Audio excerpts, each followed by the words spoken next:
नमस्कार। MD talk show में आप सभी का स्वागत है। मैं आकांक्षा पांडे। जैसा कि आप सभी को पता है कि लोकसभा चुनाव में बहुत ही कम दिन बचे हुए हैं। एक तरफ एनडीए तो दूसरी तरफ इंडिया गठबंधन की तैयारी में है। बसपा ने अभी लोकसभा चुनाव लड़ने के लिए अकेला चलो की रणनीति अपनाई है। आज एमडी टॉक शो की टीम फूलपुर लोकसभा सीट पर बात करना चाहती है, जिसका नाम भारत के इतिहास में अविस्मरणीय है। वजह है भारत के प्रथम प्रधानमंत्री पंडित जवाहरलाल नेहरू। वे जब तक प्रधानमंत्री रहे तब तक फूलपुर से सांसद रहे हैं। जवाहरलाल नेहरू के बाद उनकी बहन विजय लक्ष्मी पंडित सांसद बनी, जो 2 बार सांसद रहीं। फिर जैनेश्वर मिश्रा, विश्वनाथ प्रताप सिंह, बीडी सिंह, 3 बार राजपूरन पटेल, 2 बार जंग बहादुर सिंह पटेल, धर्मराज सिंह पटेल, अतीक अहमद, कपिल मुनि करवरिया, केशव प्रसाद मौर्य, नागेंद्र सिंह पटेल और वर्तमान में बीजेपी से केसरी देवी पटेल सांसद हैं। 2024 में फूलपुर की राजनीति का क्या हाल है, इस पर एमटी टॉक शो ने गहराई से तफ्तीश किया, जिसमें सामाजिक समीकरण, फूलपुर लोकसभा के मुद्दे और 2024 में क्या होगा और कौन उम्मीदवार जीत सकता है। आपको बता दें कि फूलपुर लोकसभा में सामाजिक समीकरण में पटेल, मुस्लिम, यादव, ब्राह्मण, मौर्य समाज बड़ी भूमिका निभाते हैं। फूलपुर विधानसभा की 5 सीटें लगभग शहरी और विकसित विधानसभा हैं, लेकिन कहा जाता है पटेल समाज जिधर जाता है उधर का ही सांसद होता है। एमटी टॉक शो ने पटेल नेताओं से पहला सवाल किया कि क्या फूलपुर में पटेल वोटर जिधर जाएगा वही जीतेगा। ये बात निश्चित है कि लोकतंत्र में बहुमत का जमाना है। जिधर बहुमत होता है उधर उसकी जीत होती है। तो अगर जातीय समीकरणों के आधार पर विश्लेषण किया जाए तो निश्चित रूप से पटेलों की संख्या उस क्षेत्र में अन्य बिरादरी की अपेक्षा ज्यादा है। अक्सर यह देखा गया है विगत कुछ वर्षों से कि पटेल बिरादरी अगर संगठित होकर एक तरफ वोट कर देता है तो वो उस पार्टी का सांसद बन जाता है, क्योंकि वहाँ सपा से भी लोग जीते हैं, बसपा से भी जीते हैं और वर्तमान में भारतीय जनता पार्टी से भी चुनाव जीत करके माननीय सांसद केसरी देवी पटेल भारी बहुमत से जीत करके आज सांसद हैं। जी, ये निश्चित रूप से है। जो हमने पिछली बार देखा है, अब तक पटेल समाज 1977 से लेकर के और अब तक 2024 तक पटेल समाज ही बहुलता से जीतता रहा। बीच में अगर कपिल मुनि करवरिया, अतीक अहमद जीते हैं तो भी पटेल समाज के साथ देने के कारण ही जीता है। और 2014 में जब पटेल समाज पूरी तरह से भाजपा और अपना दल के साथ रहा तो इसी कारण से 3 लाख वोटों से केशव प्रसाद मौर्य जी जीते थे। और 2019 में भी श्रीमती केसरी देवी पटेल समाज की होने के नाते ही चुनाव जीते। अगला सवाल, पटेल समाज किसी पार्टी का मूल वोटर है या परिस्थिति के अनुसार वोट करता है? कि जवाब में नेताओं ने कहा पटेल समाज बेसिकली इस समय भारतीय जनता पार्टी और सोनेलाल अपना दल एस के साथ है, अनुप्रिया के साथ है और बहुता मात्रा में इसके साथ है। उन्होंने बेस वोट बसपा, सपा, कांग्रेस के साथ बिल्कुल नहीं है, किंतु वो परिस्थितियों को भी देखकर अपने पटेल समाज को जिताने की पूरी कोशिश करता है। पटेल समाज समय समय पर परिस्थितियां और काल और आवश्यकता और नेताओं के कार्य पद्धति के आधार पर बदलते रहते हैं। वो सोनेलाल पटेल ने उधर बहुत प्रयास करके पटेलों को अपनी ओर खींचा और अपना नेता माना और उनका साथ देते रहे हैं। और इसका परिणाम ये हुआ कि अब आज उनके न रहने के बाद पटेल वोटर चूंकि अपना दल यस और भाजपा दोनों एक साथ हो गए हैं, इसलिए अपना दल भाजपा के साथ भी है और अपना दल के साथ है और दोनों मिलकर के भारतीय जनता पार्टी को फायदा पहुंचाते हैं। एमटी टॉक शो ने पटेल समाज से अगला सवाल किया कि 2024 में पटेल समाज किस दल के साथ जा सकता है?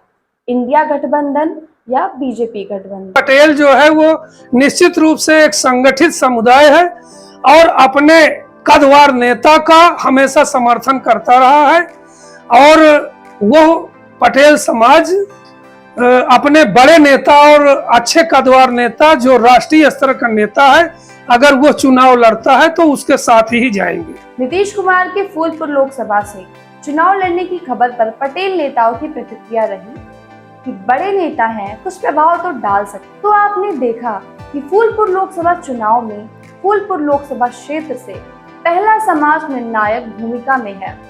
देखा जाए तो अभी पटेल समाज बीजेपी गठबंधन के साथ है, लेकिन अगर बीजेपी गठबंधन से बीजेपी प्रत्याशी नहीं आया तो पटेल समाज इंडिया गठबंधन के साथ आ जाएगा।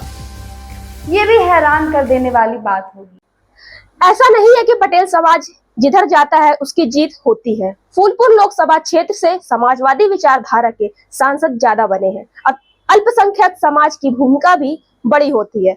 फूलपुर शहर पश्चिमी, फाफामऊ और सोराव विधानसभा में मुस्लिम समाज की मतदाता अधिक है। एमटी टॉक शो ने मुस्लिम नेताओं से पहला सवाल किया कि 2024 लोकसभा चुनाव को लेकर मुस्लिम समाज क्या सोचता है। 2024 में जो पार्लियामेंट का इलेक्शन होने जा रहा है, वैसे तो मुस्लिम समाज बहुत ज़्यादा गौर फिक्र कभी भी इलेक्शन पे नहीं करता है और आखिरी टाइम पे वोटिंग करता है, लेकिन इस बार भी जो है क्योंकि अब वोट का पोलराइजेशन होने जा रहा है। वोट का पोलराइजेशन का मतलब यह है कि अब दो पार्ट में ही है। जैसे अभी दिख रहा है कि इंडिया और एनडीए दो के गठबंधन के बीच में ही किसी को जाना है। तो क्योंकि मुस्लिम समाज का झुकाव जो आज तक देखा गया है, मेजॉरिटी जो पार्टी इंडिया में जुटी हुई है उनके साथ ज़्यादा झुकाव रहा है। तो अभी तो यही प्रतीत होता है कि वो इंडिया की तरफ उनका झुकाव ज़्यादा रहेगा जो है। देखिए, अभी जो मौजूदा परिस्थितियां देश की बन रही हैं उसमें माइनॉरिटीज़ का जो अपना एक कॉन्स्टिट्यूशन स्ट्रक्चर है, बुनियादी माइनॉरिटी तो सबसे पहले उसको सोच रहा है कि हमारे जो हुकूक हैं, हमारे जो हक हैं वो किस हद तक सुरक्षित हैं। अभी पास में आपने देखा होगा 4 दिन पहले जो संसद भवन में एक हादसा हुआ है कुंवर दानिश अली साहब के साथ, उसको देखते हुए ये लगता है कि जब एक सांसद जो है बस उसकी मॉब लिंचिंग नहीं हुई सांसद भवन के अंदर, बाकी लगभग परिस्थितियां वैसी थी जो एक आम आदमी की है। तो क्या मुसलमान अपने आप को इस पैरामीटर पे ले जा सकता है कि वो सांसदी लड़ने के लिए सोचे या ना सोचो, या वो एक सेकुलर अभी फिलहाल मुसलमान ये सोचे कि हमें देश की एकता अखंडता को बनाए रखने के लिए हमको पीछे रहना है ताकि हम अब छोटे भाई का फर्ज अदा करें ना कि बड़े भाई का। मुस्लिम समाज वही सोच रहा है जो देश में चल रहा है और देश की जो परिस्थिति है प्रदेश की, खासकर मुस्लिम समाज इस मौजूदा सरकार से अपने को असहाय तो महसूस कर रहा है और उससे ये लगता है कि वो पूरी तरीके से इंडिया गठबंधन के साथ जाएगा। दूसरा सवाल, क्या फूलपुर लोकसभा चुनाव में मुस्लिम समाज निर्णायक भूमिका में होगा? के जवाब में मुस्लिम नेताओं ने बताया, नेचुरली फूलपुर में मोर देन 3 लाख मुस्लिम वोटर हैं और 3 लाख वोटर जब होते हैं, अगर वो किसी की तरफ भी जो है एक तरफ पल्ला अपना ज्यादा रखते हैं तो उधर का झुकाव होना लाजमी है और होगा भी। ये बिल्कुल कटु सत्य है कि जिधर भी मेजॉरिटी वोट जाएगा उसमें से उधर वो झुकाव होगा और उधर का पल्ला भारी हो जाएगा।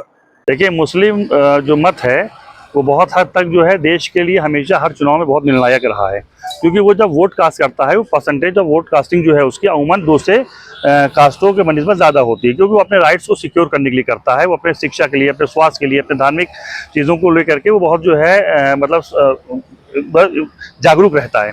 तो मुझे लगता है कि बहुत ज़रूरी है कि एक मुसलमान जो है अपने हुकूक को, क्योंकि संविधान ने आपको दिया, आपको मत अधिकार का प्रयोग इसको ज़रूर करना चाहिए। आप खड़े हों ना खड़े हों, लेकिन आपको अपना मत ज़रूर देना है। बिल्कुल होगा। उसकी आबादी यहाँ 2.5 लाख के करीब है।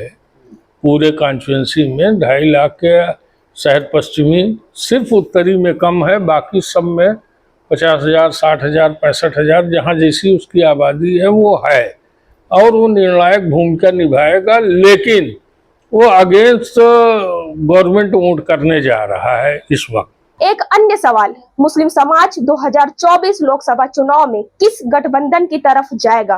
के जवाब में नेताओं का कहना था कि देखिए, अगर आप मेजॉरिटी ऑफ वोट्स से बात करेंगे तो 2 चीज़ें यहाँ मनोज जी बहुत निर्णायक है। मैं चाहूँगा इसको आप जो मैं कह रहा हूँ इसको पूरे तौर से इसको आप दिखाएं।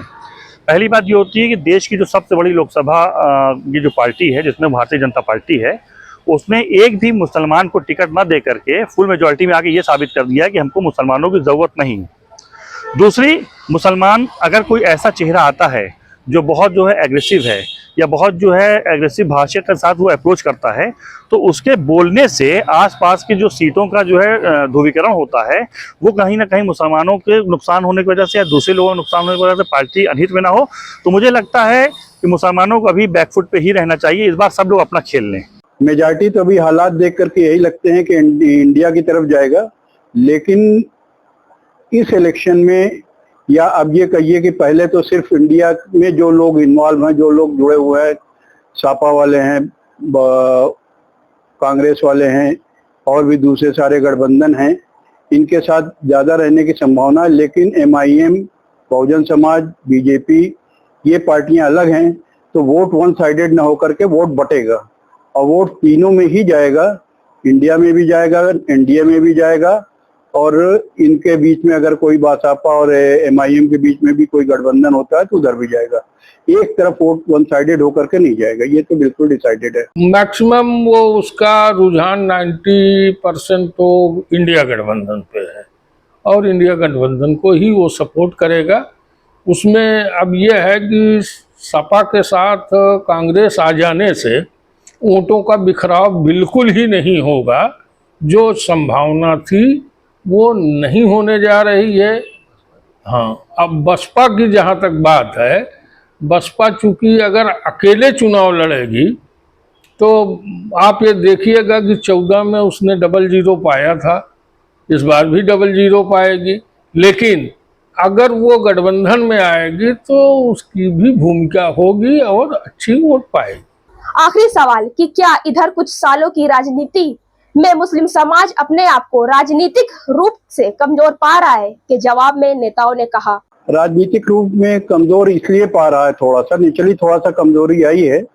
उसके पीछे लॉजिक है, जब कोई भी पार्टी बहुमत से होती है तो उसकी तरफ, उसकी सोच के हिसाब से वोटर उधर की तरफ जाता है।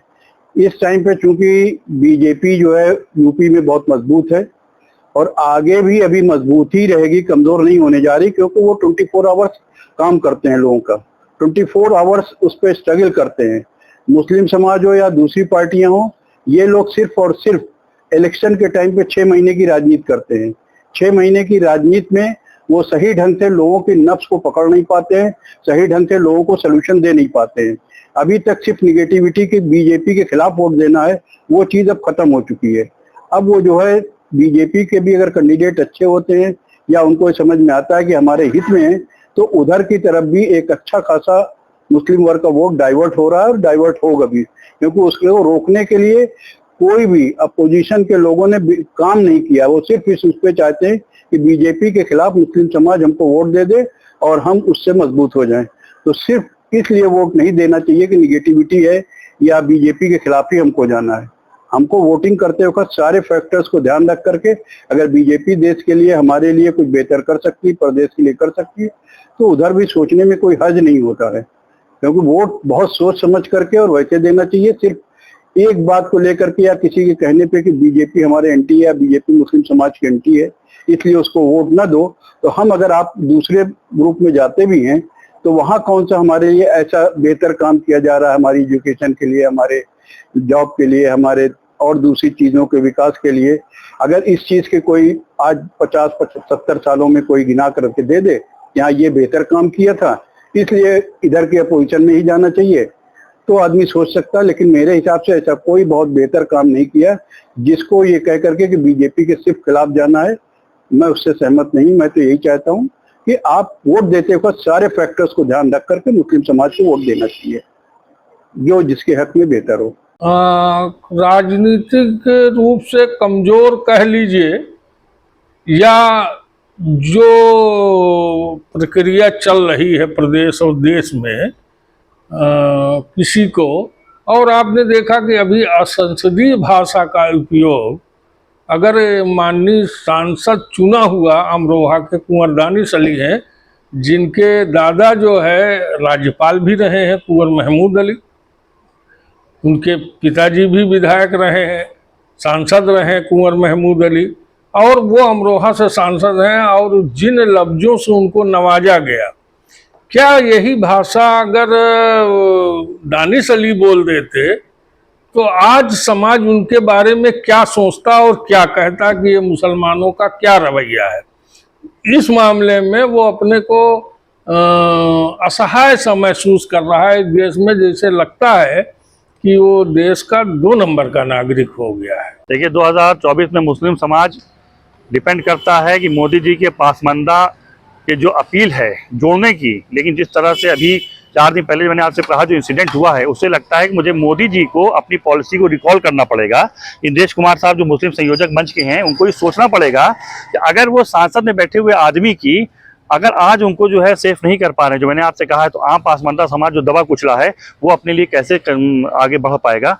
मुझे लगता है कि मुसलमानों को आगे आना चाहिए और बिल्कुल अपनी हिस्सेदारी बढ़ाना चाहिए, लेकिन जहां से ध्रुवीकरण ना हो, सेकुलर फेथ के साथ आना चाहिए, गंगा जमनी तहजीब को बना करके आना चाहिए। कहीं पर इस तरह की बात ना करें जिससे हमारे हिंदू भाइयों की आस्था पे या उनकी उम्मीदों पे चोट पहुंचे। इस तरह से मुस्लिम समाज ऊपर से तो इंडिया गठबंधन के साथ जाने को तैयार दिखाई देते हैं, लेकिन बसपा के रुख पर भी उसका ध्यान है। इसके अलावा मुस्लिम समाज 2024 लोकसभा चुनाव में त्याग करने को भी तैयार है। कुल मिलाकर कहा जा सकता है कि आज की तारीख में जहां 3 वर्ग एक हो जाए, सांसद वहीं पते हैं, जिसमें से ब्राह्मण और पटेल आज बीजेपी में दिखाई दे रहे हैं, तो वहीं यादव और मुसलमान समाज के लोग समाजवादी पार्टी के साथ हैं। सूत्रों का कहना है कि समाजवादी पार्टी के गठबंधन इंडिया से कई पटेल प्रत्याशी होंगे। ऐसे में बीजेपी को केसरी देवी पटेल को अपना प्रत्याशी बनाना ही पड़ेगा, क्योंकि पटेल वोट बीजेपी से खिसकने के बाद सपा की राह आसान हो जाएगी। ऊपर से बिहार के मुख्यमंत्री नीतीश कुमार, जो कि फूलपुर से चुनाव लड़ने की संभावना में है, ऐसे में बीजेपी पे केसरी देवी पटेल को अपना प्रत्याशी बनाने का दबाव और भी बढ़ जाता है। आइए एक डेटा फूलपुर का देखते हैं। पिछले लोकसभा चुनाव 2019 में बीजेपी ने केसरी देवी पटेल को टिकट दिया था। वहीं समाजवादी पार्टी और बहुजन समाज पार्टी गठबंधन से पंधारी यादव लोकसभा चुनाव लड़े। लोकसभा चुनाव 2019 में बीजेपी से केसरी देवी पटेल को 5,44,701 वोट मिले थे। सपा से पंधारी यादव को 3,72,733 वोट मिले थे। कांग्रेस से पंकज निरंजन को 32,761 वोट मिले थे। बीजेपी प्रत्याशी केसरी देवी पटेल जी 1,71,968 वोटों से जीती थी। इतने बड़े वोट के अंतर का विपक्ष अब कैसे पाठ पढ़ाए जब इंडिया गठबंधन में बसपा भी नहीं है। इस बात से इनकार नहीं किया जा सकता कि सपा और बसपा गठबंधन में पंधारी यादव के 3,72,733 वोट में 1 लाख वोट भी नहीं रहा होगा। एमटी टॉक शो ने अपने विश्लेषण पर हर दल के नेताओं से कुछ सवाल किए, जिसमें 2019 के परिणाम को दोहराने या उसको पीछे छोड़ने पर एनडीए इंडिया गठबंधन के नेताओं की मिलीजुली राय रही। पहला सवाल क्या था कि क्या 2019 का आंकड़ा बीजेपी का पाना संभव है 2024 में? इसके जवाब में नेताओं ने क्या कहा, आइए जानते हैं। हम अगर फूलपुर की भी बात करें तो फूलपुर में भी हम लोगों का इतिहास जो है भाई, जब से हम यहाँ पे जीते हैं बड़ा अच्छा रहा है और यहाँ के जनता के बीच में बड़ी अच्छी स्वीकार्यता भी बढ़ी है। और माननीय जो वर्तमान सांसद जी हैं, बड़े अच्छे अंतराल से चुनाव जीती थी, लगभग 2.25 लाख से चुनाव उन्होंने जीता। और मैं आपको आश्वस्त करूंगा कि इस बार जब चुनाव होगा तो यहाँ पे कमल का फूल 2.5 लाख 3 लाख प्लस से चुनाव जीतेगा। ये बस हम इतना कहना चाहते हैं कि अगर वोट 19 का वोट और 24 का वोट, जो दोनों वोट है, इसमें बढ़ने की संभावना इसलिए इंडिया गठबंधन को कि उस समय जो थोड़ा बहुत नाराजगी लोगों में थी, लेकिन लोगों ने सोचा कि लोग मौका और दे दो तो हो सकता है ये अच्छा करें। जैसे कभी कभी होता है ना कि हमने गलती मान ली, साहब हमको एक मौका और दे दो, हम अच्छा करेंगे, लेकिन ऐसा कुछ भारतीय जनता पार्टी की सरकार ने किया नहीं है। इस बार जो बीएसपी का वोट है, जिसको आप कह सकते हैं दलित वोट बैंक, जिसको आप कह सकते हैं, वो निश्चित रूप से पढ़ा लिखा और समझदार है। वो निश्चित रूप से इस बार किसी के झांसे में नहीं आएगा, वो गठबंधन को वोट करेगा और इनको भगाने का काम करेगा भारतीय जनता पार्टी सरकार। गठबंधन है, उन्होंने नाम इंडिया दे दिया, इससे जो है कोई फर्क नहीं पड़ने वाला, क्योंकि जनता खूब समझती है कि सारे ऐसे लोग जो कहीं न कहीं किसी न किसी रूप में भ्रष्टाचार में लिप्त रहे हों, उसमें रहे हों, सारे लोग एक आदमी के खिलाफ जो है इकट्ठा हो रहे हैं। तो मेरा ये मानना है कि निश्चित रूप से भारतीय जनता पार्टी अपने प्रदर्शन को दोहराएगी और उससे ज़्यादा मतों से केसरी देवी जीतेगी चुनाव। 2019 से और 2024 के चुनाव में बहुत सारा अंतर होगा। उस समय कहीं न कहीं से निश्चित रूप से भाजपा को लोग उतना अच्छे से नहीं समझ पाए थे। अब महंगाई, बेरोजगारी, भ्रष्टाचार चरम पे है, इसलिए जो उनका जनाधार था, जो समर्थन था, इस बार नहीं है। और पिछली बार हम लोगों का जो गठबंधन था वो गठबंधन नहीं था, अकेले अकेले चुनाव लड़ा गया था, इसलिए नेतृत्व के अभाव में कहीं न कहीं से हम लोग पीछे हो गए थे। इस बार ऐसा कुछ नहीं होगा, हम लोग निश्चित रूप से फूलपुर लोकसभा चुनाव जीतेंगे। और भारतीय जनता पार्टी सिद्धांतवादी पार्टी, विचारों की पार्टी है, विचार से चलती है, विचार प्रति प्रतिबद्धता है, राष्ट्र के प्रति प्रतिबद्धता है। तो हमारी जो पार्टी है वो राष्ट्रीय पार्टी है और हम बिल्कुल राष्ट्रीयता के आधार पर चुनाव जीतेंगे।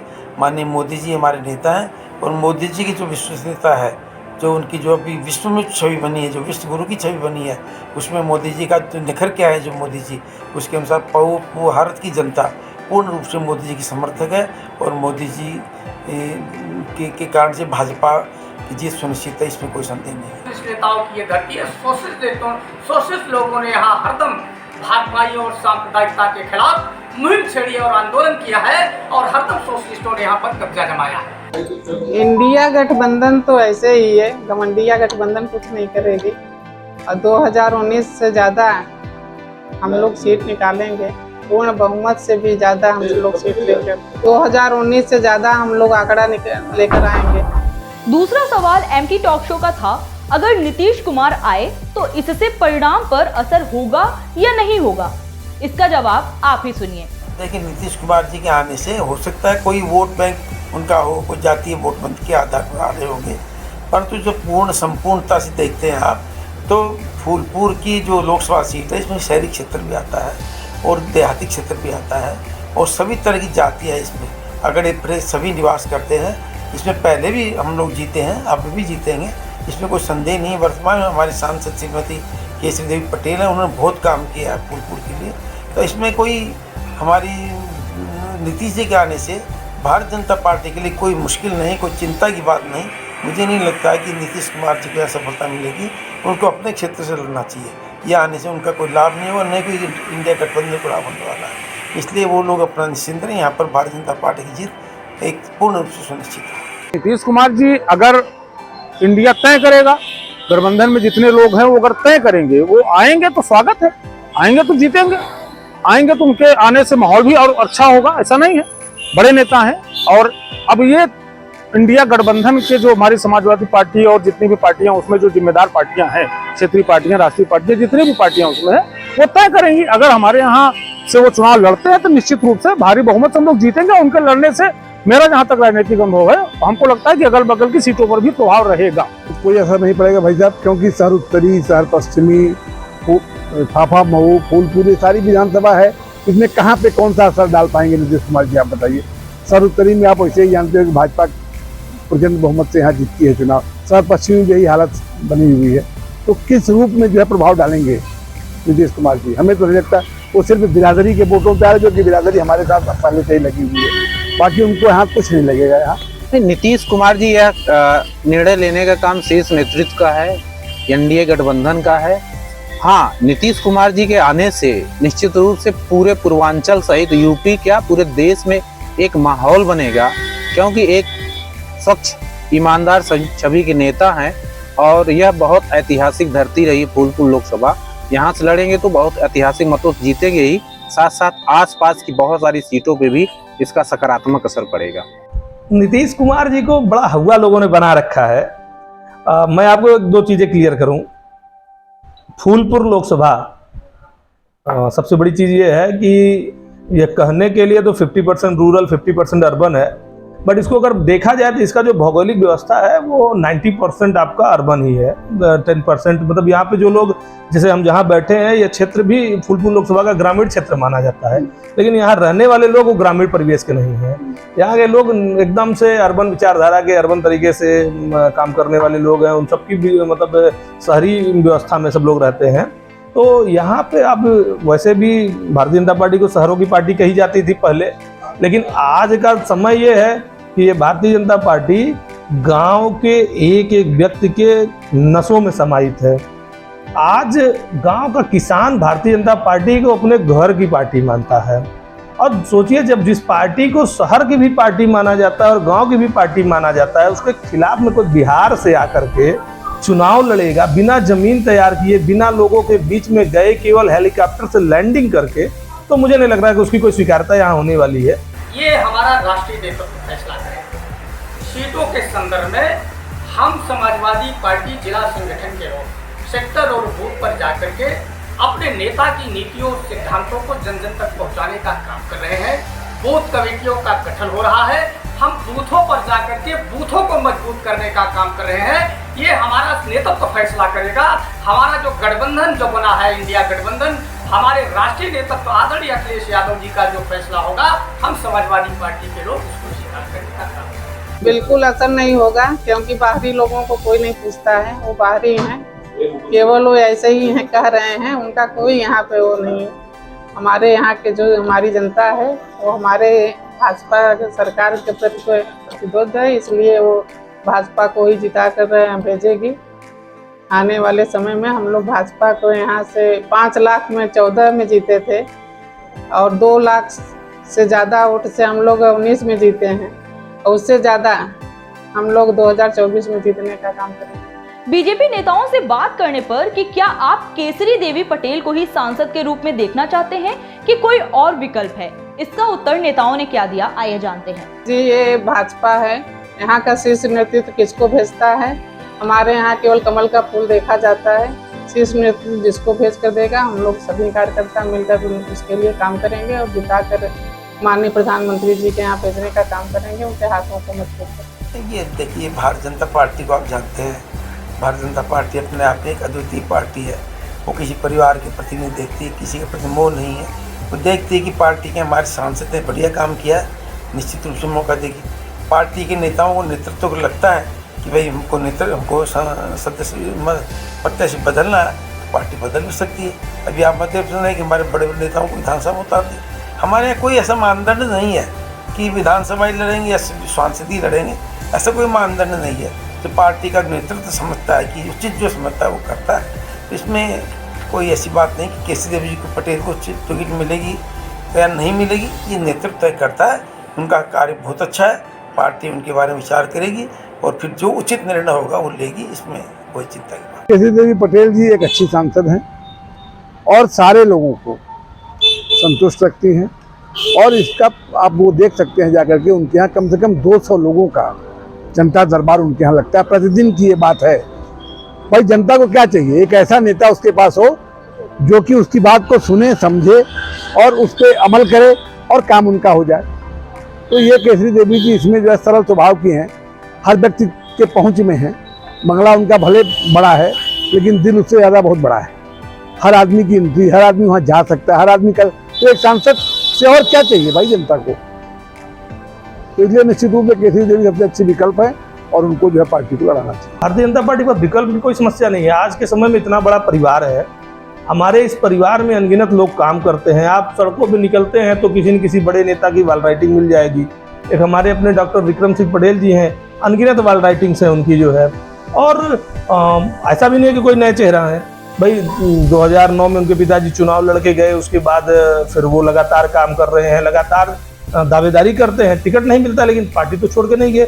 अन्य दलों में अगर इसका एग्जाम्पल आप देखने जाते तो हो सकता है नाराज होकर अपने घर बैठते, हो सकता था किसी विरोध का कोई बात करने लगते। लेकिन भारतीय जनता पार्टी का परिवार ऐसा परिवार है जहाँ पे टिकट के लिए कोई मारामारी नहीं है। यहाँ पे जो भी काम करता है वो संगठन के हित के लिए कार्य करता है। माननीय सांसद जी अच्छा कार्य कर रही हैं। माननीय सांसद जी को कमल का सिंबल मिलेगा, वो निर्वाचित होंगी। किसी दूसरे को मिलेगा, वो निर्वाचित होगा। निर्वाचित कमल का सिंबल होगा। हम संगठन के कार्यकर्ता सिर्फ कमल के सिंबल के लिए कार्य करते हैं। यहाँ पे व्यक्ति की कोई बहुत महत्वता नहीं रहती है। व्यक्ति तो बदल जाते हैं, व्यक्ति से बहुत फर्क नहीं पड़ता। हाँ, जिसे भी मिलता है संगठन के लोग, सब लोग पूरी अपनी प्राण ऊर्जा लगा करके उसको निर्वाचित कराते हैं। सपा नेता इंडिया गठबंधन से किसे प्रत्याशी के रूप में देखना चाहते हैं, इसके जवाब में बताया कि इंडिया गठबंधन जिसे भेजेगा वह जीतेगा। एक गठबंधन का जो एक अपना एक सम्मान होता है, एक गठबंधन का जो एक अपना एक मूल्य होता है, उस मूल्यों पर जो लोग अपना तय करेंगे, कौन प्रत्याशी होगा ये भविष्य में है। और निश्चित रूप से चाहे वो कांग्रेस हो चाहे समाजवादी पार्टी हो, कांग्रेस के लोग यहाँ रहे हैं, समाज हमको तो लगता है फूलपुर सबसे ज्यादा समाजवादी विचारधारा के लोग ही लोकसभा सदस्य बने यहाँ पर, ज्यादातर लोग। तो हमको नहीं लगता है कि अभी हमको इस विषय पर बहुत ज्यादा बोलने की जरूरत है। ये हमारा राष्ट्रीय नेतृत्व फैसला करेगा। सीटों के संदर्भ में हम समाजवादी पार्टी जिला संगठन के लोग सेक्टर और बूथ पर जाकर के अपने नेता की नीतियों सिद्धांतों को जन जन तक पहुंचाने का काम कर रहे हैं। बूथ कमेटियों का गठन हो रहा है, हम बूथों पर जाकर के बूथों को मजबूत करने का काम कर रहे हैं। ये हमारा नेतृत्व फैसला करेगा। हमारा जो गठबंधन जो बना है इंडिया गठबंधन, हमारे राष्ट्रीय नेतृत्व आदरणीय अखिलेश यादव जी का जो फैसला होगा, हम समाजवादी पार्टी के लोग उसको स्वीकार करने का काम करेंगे। नहीं, हम तो एक समाजवादी पार्टी के छोटे से कार्यकर्ता है और अब यह समाजवादी पार्टी का भी निर्णय नहीं होगा, पूरे गठबंधन का निर्णय होगा। तो गठबंधन के जो घटक दल हैं सभी लोग मिलकर फूलपुर लोकसभा के संदर्भ में जो भी निर्णय लेंगे, ठीक है, वह सर्वमान्य होगा और सर्वसम्मति से भी होगा। तो मैं नहीं कह सकता हूं कि इनके अलावा कौन आएंगे। यहाँ जिनको आएंगे वह भारी बहुमत से जीतेंगे, हम लोगों को दावा है। ऐसा नहीं है कि लोकसभा 2019 में जीतने भर से बीजेपी फूलपुर में बहुत मजबूत हो गई है। बीते विधानसभा चुनाव में समाजवादी पार्टी ने बहुत अच्छा प्रदर्शन किया और 5 विधानसभा में 16 विधानसभा से सपा को जीत मिली थी। फूलपुर तथा फाफामऊ विधानसभा में मामूली वोट से बीजेपी जीती थी। आइए एक नजर डालते हैं बीते विधानसभा चुनाव परिणाम पर, इससे आपको समझने में आसानी होगी। फूलपुर लोकसभा के अंतर्गत आने वाले 5 विधानसभा सीट में फूलपुर विधानसभा से बीजेपी को 1,03,557 वोट मिले थे, तो सपा को 1,08,25 वोट मिला था। बसपा को 33,036 वोट मिला था। फाफामऊ में बीजेपी को 91,186 वोट, सपा को 76,862 वोट, बसपा को 27,286 वोट मिले। सोराव विधानसभा में सपा को 91,474 वोट, अपना दल एस बीजेपी को 85,884 वोट, बसपा को 29,250 वोट मिले थे। शहर उत्तरी से बीजेपी को 96,890 वोट, सपा को 42,007 वोट, बसपा को 9,614 वोट मिले थे। शहर पश्चिमी में बीजेपी को 1,18,759 वोट मिले और सपा को 88,826 वोट मिले, बसपा को 7,626 मिले। बीते विधानसभा चुनाव में 5 विधानसभा सीट पर बीजेपी को कुल 4,96,276 वोट मिले थे, सपा को कुल 3,99,994 वोट मिले थे, बसपा को कुल वोट 1,06,812 वोट मिले थे। बीजेपी को सपा से 96,282 वोट ज्यादा मिले थे। सपा को लोकसभा की तुलना करें तो अकेले लड़का विधानसभा चुनाव में 27,261 वोट ज्यादा मिले थे। कहा जाता है विधानसभा चुनाव में सपा और बीजेपी में ही मुख्य लड़ाई हो गई थी, तब भी सपा 96,282 वोट से पीछे रह गई थी। इस डाटा से अंदाजा लगाया जा सकता है कि फूलपुर लोकसभा में बीजेपी आज भी बहुत मजबूत है, क्योंकि 1 लाख वोट का अंतर पाना कठिन है, तब जब बसपा गठबंधन में नहीं है। सूत्र बताते हैं कि 5 राज्यों के विधानसभा चुनाव होने के बाद बसपा भी अपनी राजनीतिक चाल चल सकती है और इंडिया गठबंधन का हिस्सा हो सकती है, क्योंकि बिना किसी गठबंधन का हिस्सा बने बसपा को भी पता है कि लोकसभा चुनाव में खाता खोलना मुश्किल हो जाएगा। फिर भी फूलपुर लोकसभा चुनाव के लिए संभावित उम्मीदवारों पर बात करें तो वर्तमान में बीजेपी से केसरी देवी पटेल सांसद हैं। देखा जाए तो केसरी देवी पटेल प्रयागराज की राजनीति में उनका अपना ही एक अलग वर्चस्व है। वह सक्रिय रहती हैं, जनता से मिलना जुलना उनकी आदतों में शुमार है। बीजेपी के दूसरे नेताओं में डॉक्टर विक्रम सिंह पटेल का नाम है, जिन्होंने पूरे क्षेत्र में वॉल राइटिंग करवा के अपनी दावेदारी प्रस्तुत की है। डॉक्टर पटेल के समर्थकों का कहना है कि सांसद ना रहते हुए उन्होंने बहुत सारे काम किए हैं। फूलपुर में कुछ लोग केशव प्रसाद मौर्य का भी नाम उछाल रहे हैं, लेकिन समाजवादी पार्टी की रणनीति और केशव प्रसाद मौर्य के स्थायी होने से राजनीतिक ईर्ष्या की बात सामने आ रही है। ऐसे में लगता है कि केसरी देवी पटेल को ही बीजेपी दोबारा सदन भेजने के लिए मैदान में उतारेगी। एमडी टॉक शो ने बीजेपी नेताओं से कुछ सवाल किए, जिसमें पहला सवाल था इंडिया गठबंधन के सामने एनडीए कैसे सफल हो पाएगा? इंडिया गठबंधन तो ऐसे ही है, गमंडिया गठबंधन कुछ नहीं करेगी और 2019 से ज़्यादा हम लोग सीट निकालेंगे और हम बिल्कुल राष्ट्रीयता के आधार पर चुनाव जीतेंगे। आप 2019 के आंकड़े की बात कर रहे हैं, मैं आपको बहुत आश्वस्त करता हूं कि भारतीय जनता पार्टी जो है 2019 ही नहीं, इस बार एक नया कीर्तिमान स्थापित करने जा रही है। मेरा ये मानना है कि निश्चित रूप से भारतीय जनता पार्टी अपने प्रदर्शन को दोहराएगी। दूसरे सवाल में, अगर नीतीश कुमार फूलपुर से चुनाव लड़ते हैं तो क्या असर होगा? जवाब में नेताओं ने बताया, कोई असर नहीं पड़ेगा भाई साहब, क्योंकि शहर उत्तरी, शहर पश्चिमी, फाफा, मऊ, फूलपुर, ये सारी विधानसभा है, इसमें कहाँ पे कौन सा असर डाल पाएंगे नीतीश कुमार जी, आप बताइए।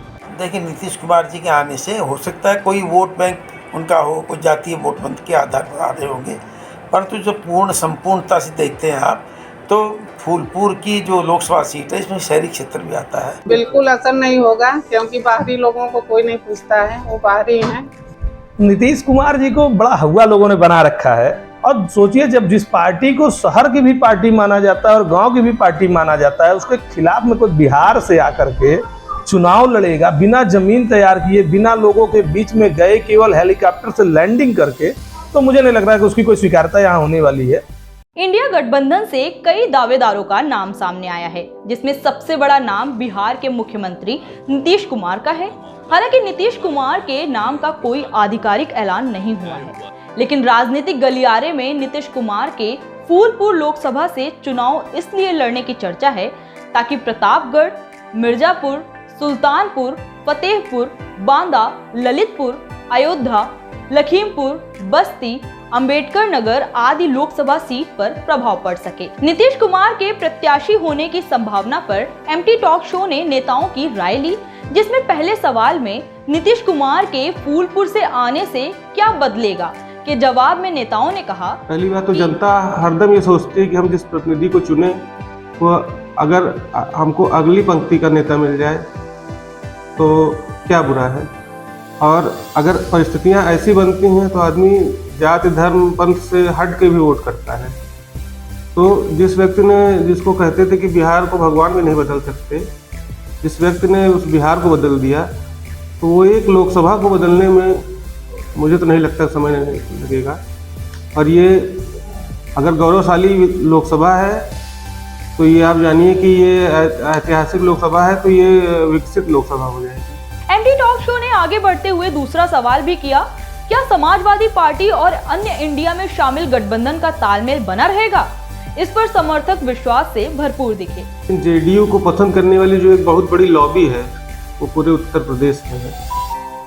सवाल अगर उत्तर प्रदेश का चल रहा है तो मैं बताऊंगा कि पूरे उत्तर प्रदेश में है, और सिर्फ उत्तर प्रदेश में ही नीतीश कुमार जी को पसंद करने वाले नहीं, बल्कि नीतीश जी अगर अपनी मंशा जाहिर कर देंगे और लोगों को ये लग रहा है कि केंद्र में सत्ता नीतीश कुमार जी की जो ये की उन्होंने लगाई है इससे बदल जाएगी, तो उत्तर प्रदेश के सबलिंग्स जो प्रदेश हैं, झारखंड, मध्य प्रदेश, खुद बिहार, यूपी समेत तमाम प्रदेशों में उनका प्रभाव जाएगा। एमटी टॉक शो ने आखिरी सवाल पूछा कि क्या नीतीश कुमार के फूलपुर से आने पर लोकसभा चुनाव के अन्य सीटों पर प्रभाव पड़ेगा या नहीं पड़ेगा? इस पर देखिए क्या कहा गया। हाँ, नीतीश कुमार जी के आने से निश्चित रूप से पूरे पूर्वांचल सहित यूपी क्या पूरे देश में एक माहौल बनेगा, क्योंकि एक स्वच्छ ईमानदार छवि के नेता हैं। उनके लड़ने से मेरा जहाँ तक राजनीतिक अनुभव है, हमको लगता है कि अगल बगल की सीटों पर भी प्रभाव रहेगा। देखिए, नीतीश जी के चुनाव फूलपुर से लड़ने से सिर्फ फूलपुर ही नहीं, बल्कि यहाँ कह लीजिए कि पूर्वांचल बिहार से सटी हुई सीटें निश्चित तौर पे बहुत अच्छा परफॉर्मेंस देंगी। मिर्जापुर हुआ, बनारस हुआ, उधर आपका रॉबर्ट्सगंज सोनभद्र हो गया, गोंडा, बहराइच, अंबेडकर नगर, फतेहपुर, कानपुर, चित्रकूट, बांदा की सीटें हो गई, ये निश्चित तौर पे जो है। और इलाहाबाद की 2 लोकसभाएं हैं, ये फूलपुर खुद इलाहाबाद अपने आप में, और प्रतापगढ़ की सीट हो गई, लखनऊ, सीतापुर हो गया। निश्चित तौर पे इन सीटों पर बहुत बड़ा प्रभाव पड़ेगा। दूसरी तरफ समाजवादी पार्टी से इंडिया गठबंधन के रूप में समाजवादी पार्टी के प्रत्याशी के दावेदारों में 4 बार के जिला पंचायत सदस्य दूधनाथ सिंह पटेल, पूर्व सांसद धर्मराज पटेल, रानीगंज से विधायक R.K. वर्मा की तैयारी देखने वाली बात होगी कि इंडिया गठबंधन से कौन होगा प्रत्याशी। लेकिन अगर सामाजिक समीकरण की बात करें तो समाजवादी पार्टी इंडिया गठबंधन को ऐसा प्रत्याशी देना होगा जो बीजेपी के परंपरागत वोट में सेंध लगा सके। ऐसे में पटेल, ब्राह्मण, कुशवाहा या पाल प्रत्याशी ज्यादा मुफीद होंगे। बहुजन समाज पार्टी से अभी कोई मजबूत दावेदार सामने नहीं आया है। कहा जाता है पिछले दिनों भारतीय जनता पार्टी को छोड़कर बसपा में आए प्रमोद शुक्ला की दावेदारी फूलपुर लोकसभा से हो सकती है। मायावती लोकसभा चुनाव में 5 राज्यों के विधानसभा चुनाव के बाद ही प्रत्याशी घोषित करेंगी। बसपा की क्या भूमिका होगी इस सवाल पर वरिष्ठ पत्रकार मोहम्मद मोइन ने बताया। देखिए, अकेले फूलपुर की बात की नहीं जा सकती है। ये जो बहुजन समाज पार्टी की मुखिया मायावती जी हैं, उनको तय करना होगा कि आखिरकार वो एनडीए के साथ जाएंगे या इंडिया गठबंधन के साथ जाएंगे। मुझे लगता है कि मायावती जी की रणनीति ये होगी, फिलहाल वेट एंड वॉच की है कि पहले इंतजार करो, चुनाव जब नजदीक आ जाए उसके बाद कोई फैसला लिया जाए कि हमें कहाँ जाना है। लेकिन चुनाव आते आते यानी अभी से लगभग 3 महीने के बाद यानी जनवरी फरवरी के आसपास जो है, मुझे लगता है कि मायावती निर्णय लेंगी और बहुत संभावना इस बात की है कि वो इंडिया गठबंधन में शामिल होंगी, क्योंकि उनकी पार्टी के जो सेकंड लाइनर नेता हैं, उन नेताओं की जो पूरी फौज है जो है वो भी चाहती है कि पार्टी अकेले चुनाव ना लड़े, किसी गठबंधन के साथ लड़े। और ज्यादातर लोगों की राय यही है कि इंडिया गठबंधन में शामिल होकर लड़ा जाए। तो ये फैसला राष्ट्रीय स्तर पर लिया जाना है, मायावती जी को लेना है। और मुझे लगता है कि वो एनडीए के बजाय इंडिया में जाना इसलिए ज्यादा प्रायोरिटी उसको देंगे क्योंकि एनडीए के पास अपना एक बड़ा मजबूत चेहरा है नरेंद्र मोदी के नाम पर। लेकिन अगर इंडिया गठबंधन की सरकार बनने की नौबत आती है तो मायावती को महिला होने का फायदा मिल सकता है, दलित होने का फायदा मिल सकता है, 4 बार उत्तर प्रदेश जैसे सबसे बड़े राज्य के मुख्यमंत्री होने यानी अनुभव का फायदा मिल सकता है। तो वहां पर अगर कोई सूरत बनती है तो उनके पास प्रधानमंत्री बनने का मौका भी हो सकता है। तो लेकिन वो मुझे लगता है कि फिलहाल वेट एंड वॉच की स्थिति में है कि अभी इंतजार किया जाए, देखा जाए कि माहौल किस तरफ बन रहा है। एनडीए के पक्ष में अभी भी लगातार लहर है या फिर माहौल जो है वो बदलेगा और लोग जो है वो इंडिया गठबंधन के करीब जाना चाहेंगे। तो वेट एंड वॉच की स्थिति। बसपा के पास राजनीतिक अस्तित्व का संकट आ गया है। 2014 लोकसभा का चुनाव परिणाम बसपा को पता है कि एक भी सीट लोकसभा चुनाव में नहीं मिली थी और बसपा की जो राजनीति है उसके तहत वह एनडीए गठबंधन में नहीं जा सकती है। ऐसा करना राजनीतिक आत्महत्या के समान होगा। इसलिए बसपा को इंडिया में जाना होगा। अब वह अपना अच्छा बुरा तो जानती ही है, उसे जाना ही चाहिए। नहीं तो बसपा का बेस वोट सरकने का डर बसपा को खुद भी है। फूलपुर लोकसभा चुनाव को लेकर एमटी टॉक शो ने वरिष्ठ पत्रकारों से बात किया और जानने की कोशिश किया कि 2024 लोकसभा चुनाव में फूलपुर का क्या मिजाज होगा। एमटी टॉक शो ने पहला सवाल किया कि 2019 का अकांडा इंडिया और एनडीए गठबंधन पार कर पाएगी। देखिए, ये जरूर कहा जा सकता है कि इस बार मुकाबला एक तरफा नहीं होगा, यानी 2014 और 2019 की तरह नहीं होगा। लड़ाई टफ होगी, लेकिन अगर पर्टिकुलर फूलपुर सीट की बात करें तो इसका आधा हिस्सा जो है वो शहरी इलाका आता है और शहरी इलाकों में आज भी भारतीय जनता पार्टी का प्रभाव ज्यादा है या यूं कह सकते हैं कि पहले की तरह है। लेकिन अगर ग्रामीण इलाकों की बात करें तो वहां थोड़ा फर्क जरूर पड़ा हुआ है इंडिया गठबंधन बनने के बाद।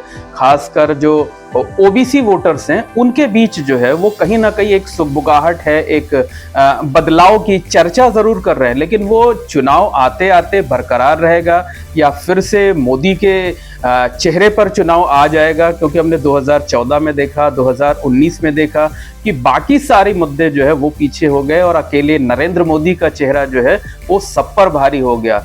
तो उत्तर प्रदेश की अगर हम बात करें तो 14 और 19 दोनों में एक तरफा जो है वो नतीजा गया हुआ है। तो 24 में क्या कुछ होगा फिलहाल कहना जल्दबाजी है, लेकिन इंडिया गठबंधन बना जरूर है, लेकिन अभी तक इंडिया गठबंधन की तरह से मुद्दों को लेकर सामने नहीं आया गया है। एक विकल्प के तौर पर पेश करने की कोशिश जरूर की गई है, लेकिन सरकार को क्यों बदलना चाहिए, इस बात को लेकर जो आक्रामक अंदाज होना चाहिए वो अभी तक देखने को नहीं मिला है। देखिए, फूलपुर लोकसभा सीट जो है वो देश भर की लोकसभा सीट से थोड़ा सा अलग मिजाज रखती है। अगर अलग मिजाज नहीं रखती होती तो इसका परिणाम सामान्य लोग की तरीके से होता।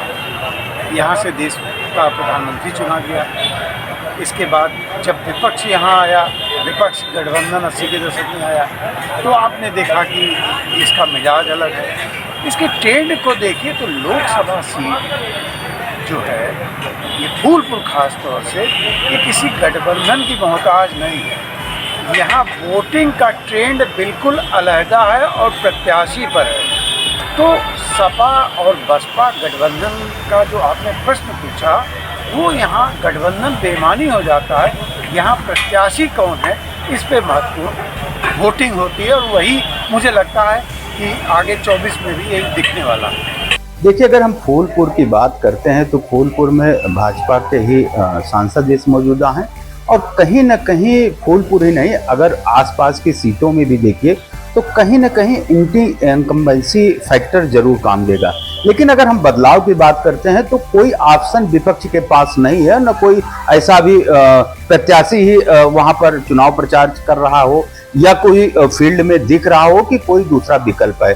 तो कहीं न कहीं जो वहां के मतदाता हैं वो दोबारा अब जो फूलपुर की परंपरागत सीट रही है, चाहे वो केशव प्रसाद मौर्य की बात की जाए या जो मौजूदा सांसद हैं, तो अब उसको बचाए रखना भी एक बड़ी चुनौती है। लेकिन अब वो प्रत्याशी के ऊपर निर्भर करेगा कि सामने कौन प्रत्याशी आके खड़ा होता है। जी, नीतीश कुमार के फूलपुर लोकसभा क्षेत्र से चुनाव लड़ने की बात पर पत्रकारों की राय में, देखिए, आपको ये बात समझना पड़ेगा कि आखिर फूलपुर से नीतीश कुमार के लड़ने की क्यों चर्चा है, और सवाल के पीछे उसका जवाब भी छिपा है। एक तो नीतीश के जीतने की जो सबसे ज़्यादा संभावना है वो फूलपुर से दिखती है। अब तक का जो वोटिंग का ट्रेंड रहा है, यहाँ ट्रेंड रहा है। दूसरी चीज़ कि जो प्रयोग भाजपा ने प्रधानमंत्री नरेंद्र मोदी को लड़ाकर, बनारस से लड़ाकर किया है, लगभग वही पैटर्न नीतीश जी यहाँ करना चाहते हैं। नरेंद्र मोदी जी बनारस से लड़े और उन्होंने उत्तर प्रदेश, जहाँ लोकसभा की सबसे ज़्यादा सीटें हैं, वहाँ अपना प्रभुत्व दिखाया, लगाव दिखाया और वोटर के साथ अपनी कनेक्टिविटी दिखाई। यही पैटर्न नीतीश जी अपने गठबंधन के साथ इस फूलपुर लोकसभा सीट से लड़कर दिखाना चाहते हैं, या उनको जो सजेशन दिया जा रहा है उसके तहत ये खास बात है। क्योंकि नीतीश जी का मूल आधार तो बिहार है, लेकिन अगर वो फूलपुर से लड़के जीतते हैं तो उनका उसी तरह कनेक्टिविटी बढ़ जाएगी जैसे प्रधानमंत्री नरेंद्र मोदी की गुजरात के साथ बनारस में चुनाव जीतकर उत्तर प्रदेश से बढ़ गई है। नीतीश भी इसी पैटर्न पे बिहार के साथ अगर फूलपुर से चुनाव लड़ते हैं तो उनकी कनेक्टिविटी उत्तर प्रदेश से बढ़ जाएगी। देखिए, चर्चा इस बात की जरूर है कि नीतीश कुमार अपने आप को राष्ट्रीय राजनीति में एक चेहरा दिखाने के लिए वो बिहार के साथ साथ बिहार की नालंदा सीट से तो वो चुनाव लड़ेंगे ही, उत्तर प्रदेश की फूलपुर है, प्रतापगढ़ है, अंबेडकर नगर है, 3-4 सीटें हैं जो उनकी पार्टी ने एक सर्वे करके निकाला, वहां से लड़ सकते हैं। और अगर अकेले नीतीश कुमार ही नहीं, चूंकि फूलपुर ने कई प्रधानमंत्री दिए हैं, पंडित जवाहरलाल नेहरू यहाँ से सांसद बने हैं, केशव प्रसाद मौर्य बने हैं, विश्वनाथ प्रताप सिंह बने हैं, पंडित नेहरू की बहन विजय लक्ष्मी पंडित यहाँ से सांसद रही हैं, कमला बहुगुणा रही, तमाम चर्चित हस्तियां यहाँ से सांसद रही हैं। तो ऐसे में, और अगर नेहरू गांधी परिवार का पैतृक गढ़ भी कहा जाता है, पैतृक घर भी, आनंद भवन भी यहाँ पर है, तो प्रियंका गांधी वाड्रा को लेकर भी सुगबुगाहट है कि वो अगर चुनावी राजनीति में कदम रखती हैं तो वो फूलपुर से अपनी राजनीति की शुरुआत कर सकती है, चुनावी राजनीति की शुरुआत कर सकती हैं। इसके साथ साथ अगर हम बात करें तो बच्चन परिवार के किसी सदस्य के भी लड़ने की चर्चा है, लेकिन इन चर्चाओं में दम कितना है देखना ये होगा, क्योंकि फूलपुर में 2018 का जो बाई इलेक्शन हुआ था उसमें साफ तौर पर यह था कि बाहरी बनाम लोकल, और उस वक्त उपचुनाव होने के बावजूद भारतीय जनता पार्टी के कौशलेंद्र पटेल को हार का सामना सिर्फ इस वजह से करना पड़ा था क्योंकि उन पे बाहरी का ठप्पा लगा था। तो प्रयागराज वैसे भी पढ़े लिखे लोगों का शहर कहा जाता है, बुद्धिजीवियों का शहर कहा जाता है, यहाँ के वोटर काफी जागरूक माने जाते हैं। तो निश्चित तौर पर शायद वो बाहरी लोगों पर दांव लगाने की हिम्मत ना जुटा पाएं, क्योंकि उनकी जो स्थानीय समस्या होगी फिर उसके लिए उनको दिल्ली और मुंबई भागना पड़ेगा, जो रिस्क शायद ही यहाँ के लोग लेना चाहेंगे। यही वजह है कि जो विपक्षी गठबंधन के लोग हैं वो बाहरी लोगों के बजाय किसी स्थानीय नेता पर दांव लगाने की ज्यादा उन्होंने होमवर्क किया है, उसकी तैयारी ज्यादा की हुई है। देखिए, जहां तक नीतीश कुमार का है, वो व्यक्तिगत फूलपुर सीट से अगर लड़ेंगे तो वहां की फेरबदल की संभावनाएं जरूर हैं। लेकिन अगर हम पूरे उत्तर प्रदेश की बात करें कि एक जिस जाति विशेष के वर्ग से वो आते हैं, उस जाति विशेष में पूरे उत्तर प्रदेश में कहीं प्रभाव डालेंगे तो ऐसा हमें नहीं लगता है कि इस तरह का। हाँ, लेकिन जरूर फूलपुर से अगर वो चुनाव लड़ते हैं तो समीकरण में बदलाव जरूर देखने को मिलेगा। हालांकि अभी जो विधानसभा का चुनाव हुआ है तो आप देखेंगे कि डिप्टी सीएम केशव प्रसाद मौर्य के सामने जो प्रत्याशी मौजूदा हैं वो समाजवादी पार्टी से विजयी हुई हैं। वहां पटेल वोटरों ने बीजेपी का साथ छोड़कर समाजवादी पार्टी पे आए हैं। तो कहीं ना कहीं जिस जाति के वो लोग वहां पर उम्मीदवार होंगे तो निश्चित तौर पर उस जाति के लोग उनसे झुकाव करेंगे और उसका उनका फायदा जरूर मिलेगा। एक सवाल, क्या पटेल समाज निर्णायक भूमिका में होगा? कि जवाब में पत्रकारों का कहना था कि फूलपुर पटेल बाहुल्य क्षेत्र है, जहां देखिए, हम अगर फूलपुर की बात करें तो फूलपुर में पटेल वोटर ज्यादा है और निर्णायक भूमिका में हमेशा रहे हैं और आने वाले चुनाव में भी रहेंगे भी। लेकिन आसपास की जो सीटें हैं उसको वो प्रभावित नहीं कर पाएंगे। और सबसे बड़ी बात यह है कि चाहे जिस पार्टी का हो, अगर पटेल वहां पर उस बिरादरी का उम्मीदवार होगा तो ज्यादातर पटेल बिरादरी के लोग अपने उस उम्मीदवार जो उसके बिरादरी को होगा वो पार्टी नहीं देखते हैं, फिर अपने बिरादरी को देखते हैं। लेकिन अगर हम फूलपुर की बात करें तो फूलपुर में जितने पटेल वोटर हैं निश्चित तौर पर वो निर्णायक रहे हैं और आने वाले चुनाव में निर्णायक होंगे भी। और आप देखेंगे अगर उठा के पूरा इतिहास, तो अपवाद को छोड़ के इस फूलपुर सीट से वही जीता है जिसका प्रत्याशी पटेल या कुर्मी रहा। तो स्पष्ट है यहाँ का वोटिंग पैटर्न दल से ऊपर उठ के जातिगत है और सीधे तौर पे कुर्मी बाहुल्य क्षेत्र पे वोटिंग होती है। और भले ही किसी दल का प्रत्याशी हो, लेकिन अगर कुर्मी है तो वोटिंग उसी को होती है, जैसा मैंने कहा, अपवाद को छोड़। प्रत्याशियों के सवाल पर बीजेपी की तरफ से केशरी देवी पटेल या कोई और के जवाब में जानकारों ने बताया, देखिए, हमें कतई नहीं लगता है कि केशरी देवी पटेल का टिकट भारतीय जनता पार्टी काटेगी, क्योंकि एक तो वो महिला हैं, दूसरा 5 साल वो लगातार क्षेत्र में सक्रिय रही हैं, हर किसी से उनका मिलना जुलना रहा है, उनके कार्यकाल को लेकर, उनके कामकाज को लेकर किसी तरीके से कोई एंटी इनकम्बेंसी नहीं है।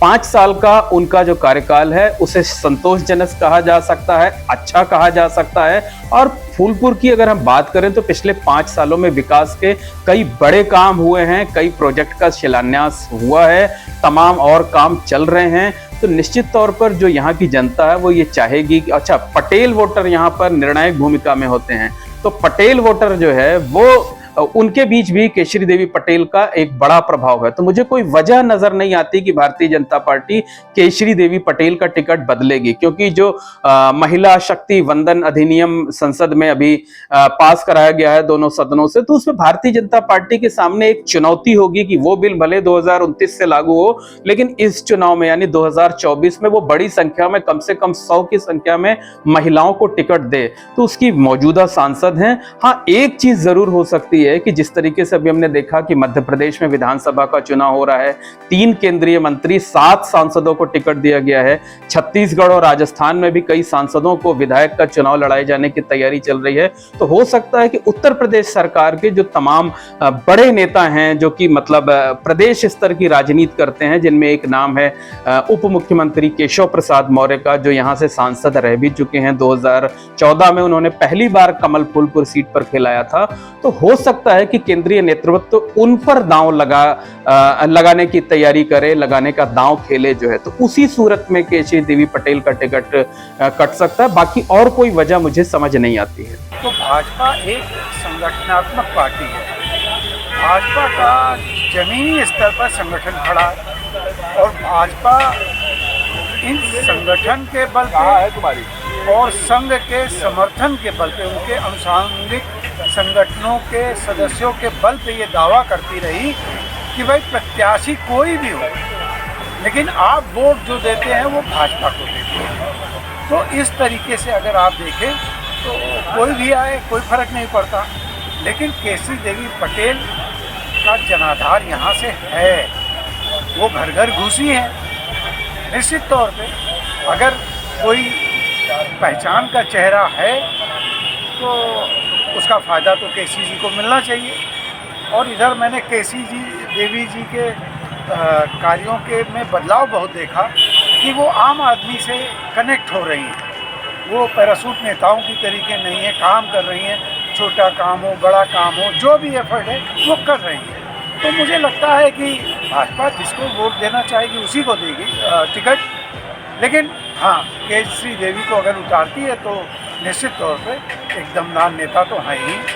मेरा तो यही कहना है, और अंत तो जो वोटर जो कहेगा वही सबसे अच्छा होगा। देखिए, केशरी देवी बीजेपी के लिए अब वो चूंकि उनके पार्टी का फैसला है कि किस प्रत्याशी को वो ले आते हैं, लेकिन अभी तक अगर हम केशरी देवी की बात करें तो उनकी जो छवि है वो सरल है।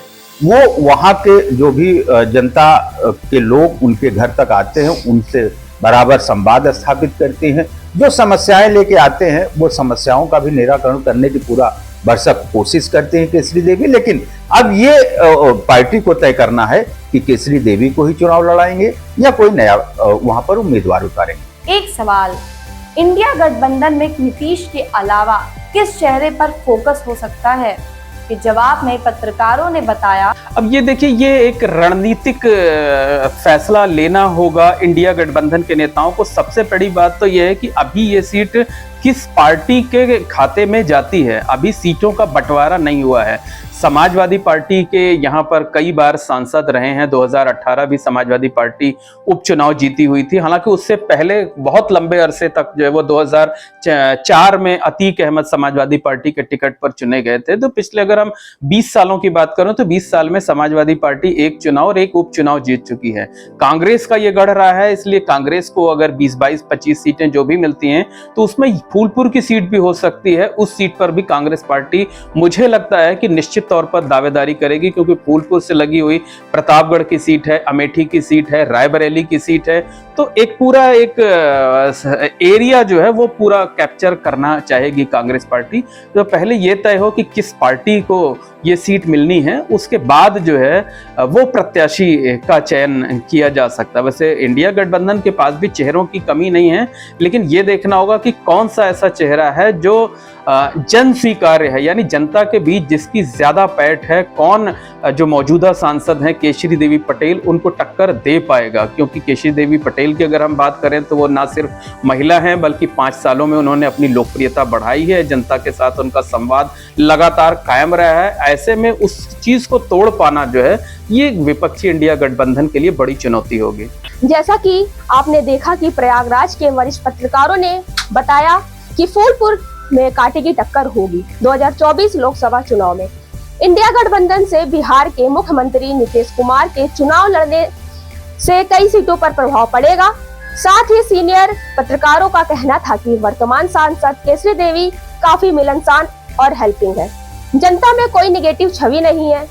केशरी देवी पटेल प्रत्याशी हो सकती है, बशर्ते मध्य प्रदेश चुनाव की तरह बीजेपी और बड़े नेताओं को ना उतार दे। आप देख रहे थे लोकसभा चुनाव के पहले की तैयारियों के विषय में फूलपुर लोकसभा क्षेत्र का हाल, जहां प्रथम दृश्य बीजेपी के केशरी देवी पटेल उसमें मजबूत दिखाई दे रही हैं।